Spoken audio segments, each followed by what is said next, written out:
kita sekalian diundang ini memang adalah untuk mendoakan juga sekaligus memaafkan, karena wong kaji sama dengan wong mati. Wong mangkat kaji pada karo wong mati, bahasa Brebes ini, saya bahasa Jawanya Brebes. Kenapa? Sebetulnya kan pamitnya siji-siji sekarang modelnya undangan lah. Kita sih ngalah, melas wong kaji gitu. Kita ngalah dan kita doakan mereka berdua khususnya, dan kita maafkan segala kesalahannya, dan juga kita minta maaf karena lepas haji sudah tuh, kayak wong lepas mati, apalagi nanti berangkat biasanya diadanin persis kayak diadanin di kuburan ya, itu persis mati. Dan memang betul haji itu ibadah yang paling istimewa. Haji itu panggilan Allah. Panggilan Allah yang paling disenangi oleh orang Islam adalah haji. Siapa wonge? Wong Islam orang senang haji? Nggak ada. Pasti pengen haji. Tapi panggilan Allah yang tidak disenangi oleh semua orang adalah mati. Pada baik panggilan Allah. Panggilan Allah yang kita ikhlas haji. Panggilan Allah yang tidak ikhlas banyakan mati terpaksa. Oleh karena itu Allah mengingatkan kita ketika haji. Dalilnya kan ayat Al-Qur'annya walillahi 'alan nasi hijjul bait man istata'a ilaihi sabila. Begitu indah dalilnya. Kalau dalilnya sholat, zakat tegas, apalagi zakat pun ambil paksa itu orang zakat. Wong sugi-sugi kudu zakat bila perlu dipaksa. Dari puasa kutiba diwajibkan. Tapi dari lewat haji Gusti Allah mengingatkan dengan begitu indahnya, walillahi 'alan nasi hijjul baiti man istata'a ilaihi sabila. Hanya untuk Allah diwajibkan haji bagi orang-orang yang mampu menjalankannya. Istita'ah syaratnya. Begitu indahnya dalil ini sehingga kita memang ikhlas, rela mati di dalam menjalankan ibadah haji. Bagi orang tua biasanya lebih hebat, pokoknya pengen mati di Mekah, pengen mati di ibadahan haji, karena tadi dalilnya kalau sudah haji apalagi meninggal ya udah langsung surga. Demikianlah, mohon maaf atas sambutan yang mungkin kurang berkenan.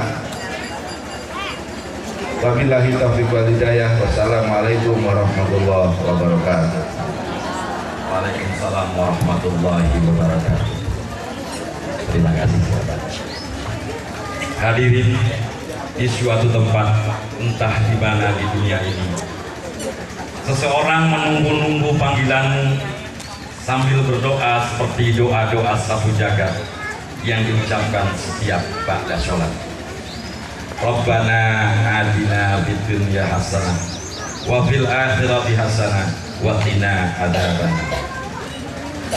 Pada suatu saat, entah apabila seseorang merindukanmu, berjaga-jaga seperti malam-malammu yang berlalu sangat lambat. Dan ketika panggilanmu itu tiba, izinkanlah kami mewartakannya kepada sanak keluarga. Untuk itu, kepada yang terhormat Ibu Sophia Dama berkenan menyampaikan kata maksud. Kepada beliau kami persilakan. Bismillahirrahmanirrahim. Assalamualaikum warahmatullahi wabarakatuh. Alhamdulillahirabbil alamin. Wa bihi nasta'inu ala umuri dunya wad din. Assalatu wassalamu ala asrofil anbiya'i wal mursalin. Asyhadu an la ilaha illallah wa asyhadu anna Muhammadar Rasulullah. Rabbi shrah li sadri wa yassir li amri wa hlul 'uqdatam min lisani yafqahu qawli. Amma ba'du. Pertama-tama, marilah sejenak kita memanjatkan puji dan syukur kehadirat Ilahi Robbi atas rahmat, nikmat dan karunia-Nya yang telah diberikan kepada kita semua. Sholawat dan salam semoga dilimpahkan kepada junjungan kita Nabi besar Nabi Muhammad Sallallahu Alaihi Wasallam beserta para keluarganya, para sahabat-sahabatnya, para alim ulama, dan tak ketinggalan para pengikutnya sampai akhir zaman. Amin, amin ya robbal alamin. Apa ini syukuran, tasyakuran, walimatus sabarul haji. Juga tidak lupa saudara Sutejo dan saudara Nur Laila memohon doa dari para hadirin semuanya. Karena sebagaimana kita sebagai manusia biasa, tentunya sudah barang tentu tempatnya lupa dan salah. Al-insanu ma'alul khoto wanisa. Manusia itu tempatnya.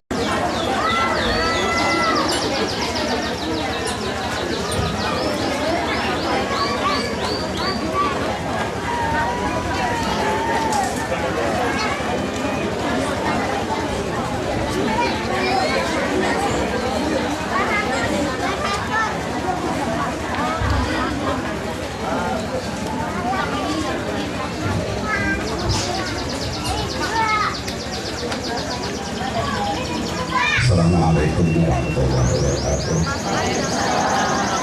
Bismillahirrahmanirrahim. Alhamdulillahirabbil alamin. Wassalatu wassalamu ala sayyidil mursalin wa ala alihi wa sahbihi ajma'in. Amma ba'du. Yang terhormat para hadirin yang terhormat saudara Ejo dan Ibu Lisa, saya diminta untuk memberi pesan-pesan wasiat yang saya wasiati bukan orang lain tapi Pak Ejo. Para hadirin, sebagaimana kita dengarkan semenjak awal, semua sudah bicara masalah perjalanan haji. Karena memang acara ini diadakan untuk membicarakan, untuk menyampaikan, untuk mendoakan perjalanan hajinya Bapak Tejo dan Ibu El. Perjalanan haji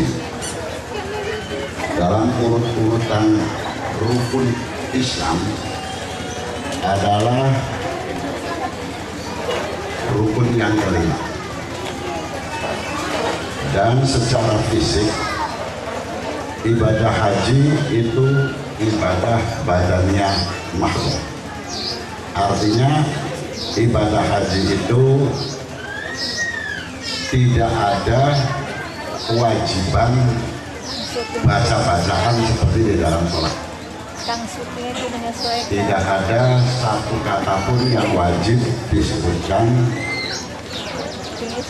di dalam melaksanakan ibadah haji. Jadi yang saya ingin pesankan kepada Pak Tejo, bahwa di dalam perjalanan haji itu hendaklah dibaca atau dilihat atau dirasakan sebagai perjalanan spiritual, perjalanan untuk bertemu, perjalanan untuk berbicara, perjalanan untuk munajat dengan Allah Subhanahu wa Ta'ala. Sebab Pak Tejo, kalau kita bicara rukun-rukun haji, kelihatannya sangat formal dan semua orang bisa melaksanakan itu. Tapi ketika kita ini masuk di daerah wilayah, perasaan spiritual kita, maka hasilnya nanti antara satu orang yang haji dengan orang haji yang lain akan sangat-sangat berbeda. Yaitu tanggung jawab atau pelaksanaan tergantung daripada perasaan kita, kecintaan kita, kedekatan kita kepada Allah Subhanahu wa Ta'ala pada waktu itu. Sehingga yang diharuskan dan yang pertama kali semenjak berangkat dari rumah, kita harus lepaskan diri dari segala macam kehidupan nyata. Sepenuhnya, kalau bahasa yang lain mengatakan, kalau Pak Profesor Tito mengatakan bahwa kita harus tawakal mutlak. Tawakal artinya mewakilkan mutlak kehidupan kita kepada Allah Subhanahu wa Ta'ala semenjak di rumah, semenjak mulai berangkat keluar dari pintu. Jangan ada perasaan-perasaan yang mengikat diri dengan kehidupan dunia. Harus seluruh kita pada waktu itu tidak bicara pahala, tidak bicara ganjaran, tidak bicara datangnya nanti bakal mendapatkan gelaran. Tapi yang ada adalah perasaan ketuhanan, perasaan keimanan.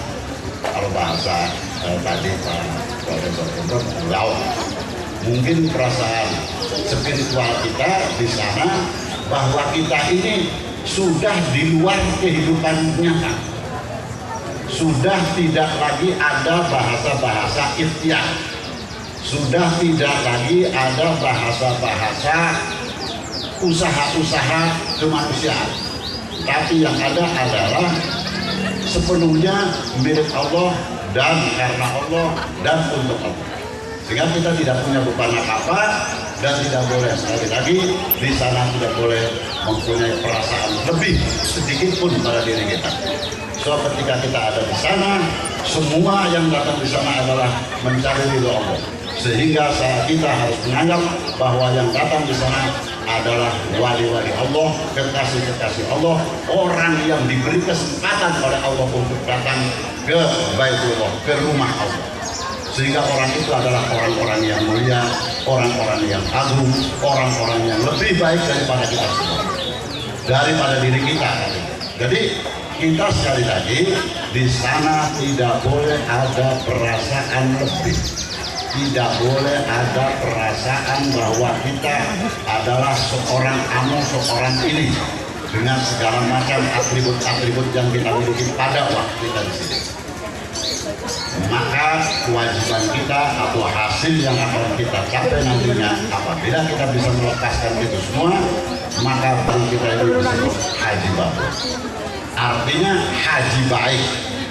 Memang mungkin secara fikih haji mabrur itu asal wala husuku wala jidala fil haji sudah selesai.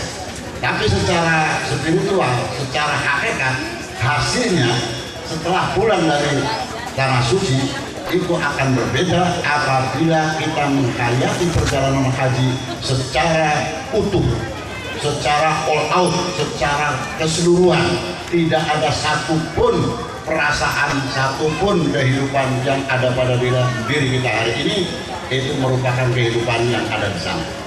Jadi sekali lagi kita tidak harus berpikir macam-macam, apalagi ngapal kendongan, apalagi mencari sakawulung, nggak usah. Pasrahkan saja kepada Allah Subhanahu wa Ta'ala. Hidup kita adalah hidup karena Allah dan ingin mengabdi kepada Allah.